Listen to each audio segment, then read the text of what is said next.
नमस्कार दोस्तों, स्वागत है आपका हमारे चैनल पर। आज की बड़ी खबरें, नए साल में किसान होंगे माला माल।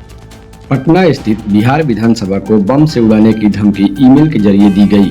बताया जा रहा है कि विधानसभा सचिवालय को एक ईमेल भेजा गया था जिसमें भवन को बम से उड़ाने की बात लिखी गई थी। यह ईमेल 13 मई को सचिवालय के आधिकारिक मेल पर प्राप्त हुआ। धमकी की जानकारी मिलते ही सचिवालय में अफरा तफरी का माहौल बन गया। इसके बाद तुरंत सुरक्षा एजेंसियों को अलर्ट कर दिया गया।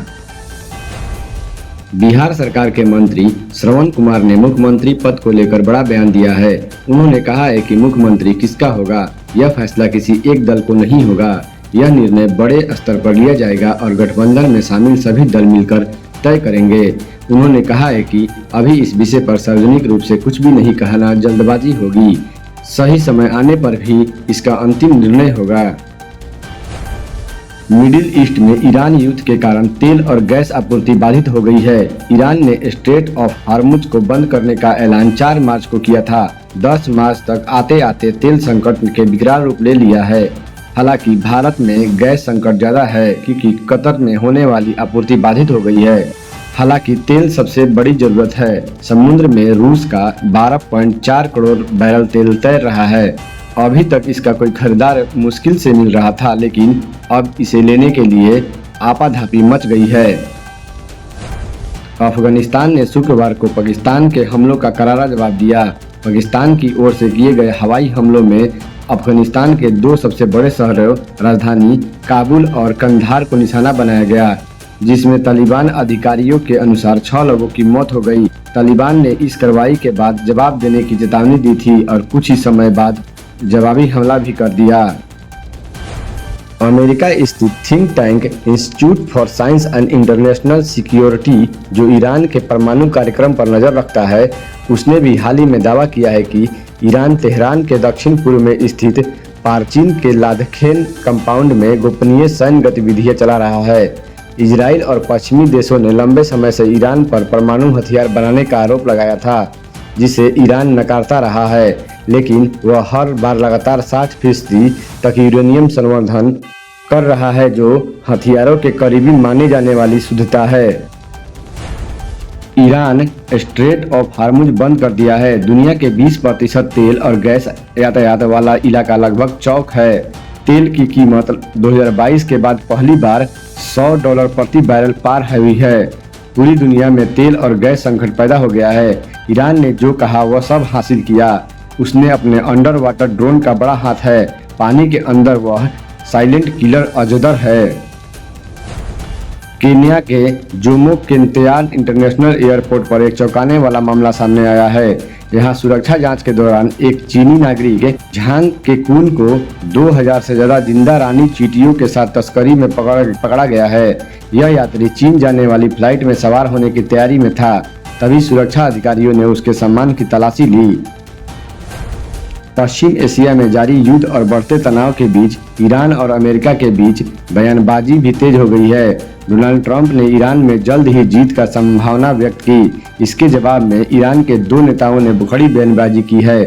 ईरान के विदेश मंत्री सैयद अब्बास अराघवी ने शुक्रवार को दावा किया है कि परमाणु हथियार ईरान के प्रस्ताव को खुद अमेरिका ने खारिज कर दिया क्योंकि वह उसके तकनीकी पहलुओं को समझ नहीं पाया।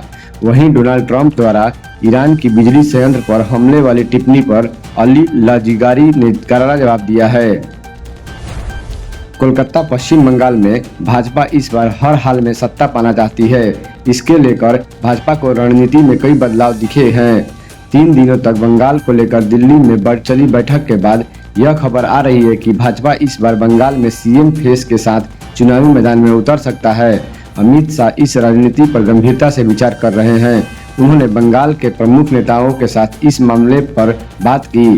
बीजेपी की केंद्रीय चुनाव समिति ने इस पर चर्चा की है। प्रधानमंत्री आवास पर हुई समिति की बैठक में प्रधानमंत्री नरेंद्र मोदी, पार्टी अध्यक्ष नितिन नवीन, केंद्रीय गृह मंत्री अमित शाह और अन्य नेता शामिल थे। मुख्यमंत्री नीतीश कुमार समृद्धि यात्रा को लेकर सहरसा जिले में पहुंचे। जिले को सीएम नीतीश कुमार ने 500 करोड़ रुपए की योजनाओं का गिफ्ट दिया। इसके बाद मंच से लोगों को संबोधित भी किया। मंच से मुख्यमंत्री ने कहा, 2005 में हमारी सरकार बनी, इससे पहले क्या स्थिति थी याद है ना। लोग शाम होते ही घर से बाहर नहीं निकलते थे। हिंदू मुस्लिम में लड़ाई होती रहती थी। सरकार बनते ही कब्रिस्तान को घेराबंदी हुई, जिसके बाद झगड़ा कम हुए।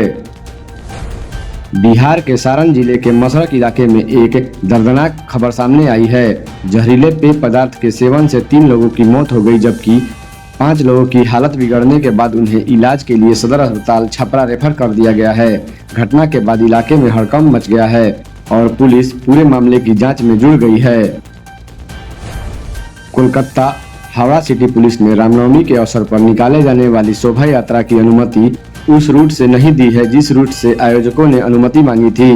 विश्व हिंदू परिषद ने शिवपुर के बॉटनिकल गार्डन के गेट नंबर 1 से काजीपाड़ा, जीटी रोड, मलिक फाटक होते हुए रामकृष्णपुर घाट तक शोभा यात्रा निकालने के लिए इजाजत मांगी थी, लेकिन पुलिस ने उस रूट पर शोभा यात्रा निकालने की इजाजत नहीं दी है। अमेरिका हमलों के जवाब में ईरान ने हॉर्मुज जल डमरू मध्य में बमबारी शुरू कर दी है। न्यूज एजेंसियों के अनुसार अब तक 16 जहाजों को निशाना बनाया गया है।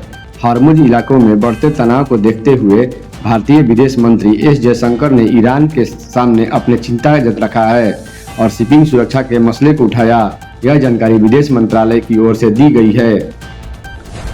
दुनिया भर में कच्चे तेलों की कीमतों को लेकर एक बड़ी चेतावनी सामने आई है। मुमामा की एक ताज़ा रिपोर्ट के मुताबिक अगर खाड़ी देशों की स्थिति हॉर्मुज जलडमरू मध्य का रास्ता अगले 4 से 8 हफ्तों तक बंद रहता है तो कच्चे तेल की कीमत $150 प्रति बैरल तक पहुंच सकती है। सालों से यह दावा किया जा रहा है कि 2013 चैंपियन ट्रॉफी और 2015 वर्ल्ड कप ट्रॉफी से युवराज सिंह को बाहर करने के पीछे महेंद्र सिंह धोनी का हाथ था, लेकिन अब भारतीय क्रिकेट टीम के पूर्व मुख्य चयनकर्ता संदीप पाटिल ने अपनी असली सच दुनिया के सामने रखा है। कई सालों से युवराज सिंह के पिता योगराज सिंह धोनी पर आरोप लगाते हैं कि उन्हें धोनी के बारे में कई भद्दे कमेंट भी किए, लेकिन पाटिल ने यह साफ किया है कि धोनी ने कभी चयन समिति से युवराज को हटाने के लिए नहीं कहा। पाटिल ने इस बयान से साफ हो गया है कि योगराज इतने सालों से गलत इंसान को दोष दे रहे थे।